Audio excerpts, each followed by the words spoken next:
ప్రభుత్వ మెడికల్ కాలేజీల ప్రైవేటీకరణను వ్యతిరేకిస్తూ ఇక్కడ ఏర్పాటు చేసినటువంటి కోటి సంతకాల సేకరణ కార్యక్రమానికి మమ్మల్ని ఆహ్వానించినటువంటి సాకే చంద్ర గారికి, అలాగే ఈరోజు ఈ కార్యక్రమాన్ని ఇక్కడ ఆర్గనైజ్ చేయడానికి ముఖ్య కారణమైనటువంటి అనంత వెంకటరామిరెడ్డి గారికి, అలాగే మిగతా పార్టీ నాయకులకు అందరికీ ముందుగా నా హృదయపూర్వక నమస్కారాలు తెలియజేసుకుంటున్నాను. జగన్మోహన్ రెడ్డి గారు గతంలోనే ఈ రాష్ట్ర ప్రజలకు అందరికీ కూడా విజ్ఞప్తి చేసినారు. ఎలక్షన్స్ ముందర ఏమని విజ్ఞప్తి చేసినారంటే, పేదవాళ్లకు పెత్తందారులకు మధ్యన జరుగుతున్నటువంటి యుద్ధం అని చెప్పి చాలా స్పష్టంగా రాష్ట్ర ప్రజలకు చెప్తే, పాపం ఆ రోజు ప్రజలందరూ కూడా చంద్రబాబు నాయుడు గారి యొక్క ఫాల్స్ ప్రామిసెస్, అదే రకంగా జగన్మోహన్ రెడ్డి గారి పైన చంద్రబాబు నాయుడు అండ్ కూటమి వాళ్ళు చేసినటువంటి అసత్యపు ఆరోపణలు, విష ప్రచారాలను ఈ రాష్ట్ర ప్రజలు నమ్మినారు. సరే, నమ్మి కూటమి ప్రభుత్వానికి అధికారాన్ని అప్పగించినారు. ఈరోజు అంతా కలిపి ఒక 15 నెలలు కాలే ఈ కూటమి ప్రభుత్వం ఏర్పడి.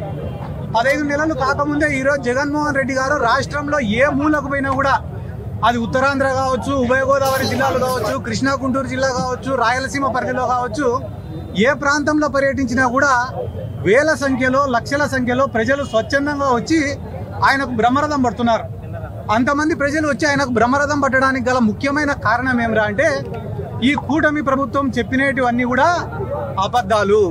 వాళ్ళు చెప్పినటువంటి సూపర్ 6 అనేది ఒక పెద్ద మోసము అని చెప్పి ఈ రాష్ట్ర ప్రజలకు 15 నెలల్లోనే తేటతెల్లం అయిపోయింది. కాబట్టి ఈరోజు జగన్మోహన్ రెడ్డి గారికి అంత స్పందన కనిపిస్తుంది. ఈరోజు ఏదైతే ఈ కోటి సంతకాల సేకరణ అనే కార్యక్రమం చేపట్టినామో దానికి గల ముఖ్యమైన కారణం ఏమిరా అంటే, ప్రభుత్వ కాలేజీలు, గవర్నమెంట్ మెడికల్ కాలేజీలు దేనికి తీసుకొచ్చినారు జగన్మోహన్ రెడ్డి గారు? పేదవాళ్లకు విద్య అందాలా, పేదవాళ్లకు వైద్యం అందాలా అనే ఒక సదుద్దేశంతో 17 మెడికల్ కాలేజీలను శాంక్షన్ చేపిస్తే, ఈరోజు చంద్రబాబు నాయుడు గారు ఏం చేస్తున్నారు? పేదవాళ్లకు మేలు చేయడం అనేది పక్కన పెట్టి పెత్తందారులకు మేలు చేసే పనిలో పడినాడు. ఈ ప్రైవేటు పరం చేయడం అంటే, ఎవడో ప్రైవేట్ రంగానికి సంబంధించిన వానికి వాడి జోబులు నింపేదానికే ఈ ప్రైవేటీకరణ చేస్తున్నాడు తప్ప వేరే ఉద్దేశం లేనే లేదు. ఎందుకు నేను ఈ మాట చెప్తానంటే, అంతా కలిపి కేవలం ఒక 5,000 కోట్లు ఖర్చు పెడితే మొత్తం అన్ని మెడికల్ కాలేజీలు కూడా పూర్తి అయిపోతాయి. ఏమంటున్నారు ఈ కూటమి వాళ్ళు? రాష్ట్ర ప్రభుత్వం దగ్గర డబ్బులు లేవు అంటున్నారు. చంద్రబాబు నాయుడు గారు ముఖ్యమంత్రి అయినప్పటి నుండి ఈ రోజుటి వరకు చేసిన అప్పు 2,27,000 కోట్లు. 2,27,000 కోట్లు అప్పు చేసినారు కదా. దాంట్లో 5,000 కోట్లు ఈ మెడికల్ కాలేజీలు పూర్తి చేసేదానికి మీకు మనసు ఒప్పుకోవడం లేదా? మీకు మనసు ఒప్పుకోదు కూడా.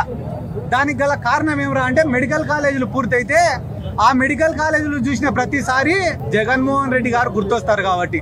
సరే, ఇంకా ఎట్లా మనం మంచి చేయలేం, కనీసం ఈ మెడికల్ కాలేజీలను అడ్డం పెట్టుకొని డబ్బులైనా సంపాదించుకుందామనే ఒక దురుద్దేశంతో ఈరోజు ఈ ప్రైవేటీకరణను శ్రీకారం చుట్టినారు.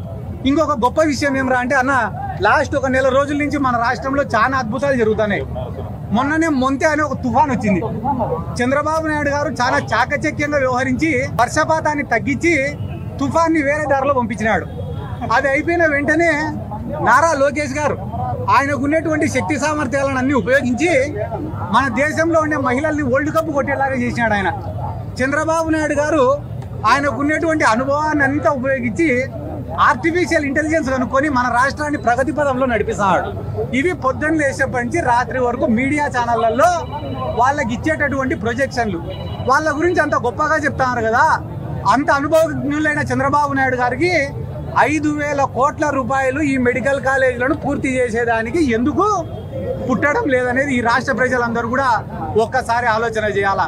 ఈరోజు మెడికల్ కాలేజీల విషయంలో ప్రభుత్వం పైన తీవ్రమైన వ్యతిరేకత, కల్తీ మద్యం విషయంలో ప్రభుత్వం పైన తీవ్రమైన వ్యతిరేకత, రైతులకు గిట్టుబాటు ధరలు లేవు, రైతులు పండించిన పంటలు ఈ వరదలకు వర్షాలకు నాశనం అయిపోతున్నాయి, ఇన్పుట్ సబ్సిడీలు లేవు, క్రాప్ ఇన్సూరెన్సులు లేవు, విద్యార్థులు ఒక పక్కన కరువు. ఈ రోజు రాష్ట్రంలో అన్ని వర్గాల ప్రజలు కూడా నాశనం అయిపోయే పరిస్థితి. విద్యార్థులకు ఫీజు రియంబర్స్మెంట్లు లేవు, ఎవరికైనా వైద్యం చేయించుకున్నామంటే ఆరోగ్యశ్రీ సేవలను నిలిపేసినారు. కాబట్టి ఈ రోజు రాష్ట్ర ప్రజలందరూ కూడా తెలుగుదేశం వాళ్ళు గ్రామాలలోకి పోతే నిలదీసే పరిస్థితి ఉంది. కాబట్టే జగన్మోహన్ రెడ్డి గారికి అంత పెద్ద ఎత్తున స్పందన వస్తుందని చెప్పి ఈ సందర్భంగా నేను తెలియజేసుకుంటూ, నేను ఈ రోజు రాష్ట్ర ప్రజలకు అందరికీ కూడా విజ్ఞప్తి చేసేది ఒకటే, మాకు అక్కడక్కడ కమ్యూనిస్టు సోదరులు కూడా మేము చేస్తున్నటువంటి ఈ ఉద్యమానికి మద్దతు తెలుపుతున్నారు. ఎందుకంటే కమ్యూనిస్టు సోదరులందరూ కొట్లాడేది ఒకటే విషయం పైనే పేదవాళ్లకు విద్య అందాలా, వైద్యం అందాలా, స్కాలర్షిప్లు అందాలా, వాళ్లకు మెస్ ఛార్జీలు పెంచాలా. గతంలో ఆడపిల్లలు మహిళలు ఉంటే గాన వాళ్లకు నూనె రాసుకునేదానికి కూడా 50 రూపాయలు ఇవ్వాలని చెప్పి, పట్టాలు ఇవ్వాలని చెప్పి ప్రతి చిన్న విషయం నుంచి పెద్ద విషయం వరకు పోరాడిన వాళ్ళు కమ్యూనిస్టులు. ఆ కమ్యూనిస్టులు కూడా గొప్పగా చెప్పుకునే విధంగా వాళ్ళు అడిగిన ప్రతి కోరికను కూడా జగన్మోహన్ రెడ్డి గారు ఆ రోజు పాలన చేసి చూపించినాడు. కాబట్టి ఈరోజు అన్ని వర్గాల ప్రజలు కూడా జగన్మోహన్ రెడ్డి గారికి మద్దతు తెలుపుతున్నారు. రానున్న రోజులలో ఈ ప్రైవేటీకరణను కానీ ఆపకపోతే ఈ ఉద్యమాన్ని మరింత బలోపేతం చేసి ఖచ్చితంగా ప్రభుత్వం మెడలు వంచి ఇవి ప్రభుత్వం పరిధిలోనే ఉండేటట్లా చూసే బాధ్యత యువజన విభాగం తీసుకుంటుంది, వైఎస్ఆర్ కాంగ్రెస్ పార్టీ తీసుకుంటుంది అని చెప్పి ఈ సందర్భంగా తెలియజేసుకుంటూ మా నాయకుడు జగన్మోహన్ రెడ్డి గారు కూడా చాలా స్పష్టంగా చెప్పినారు ఏమని, ఎవరైనా కూడా బరి తెగించి ఈ టెండర్లలో పార్టిసిపేట్ చేస్తే ఖచ్చితంగా రేపు ప్రభుత్వం మారిన తర్వాత వీటిని రద్దు చేస్తామని చెప్పి.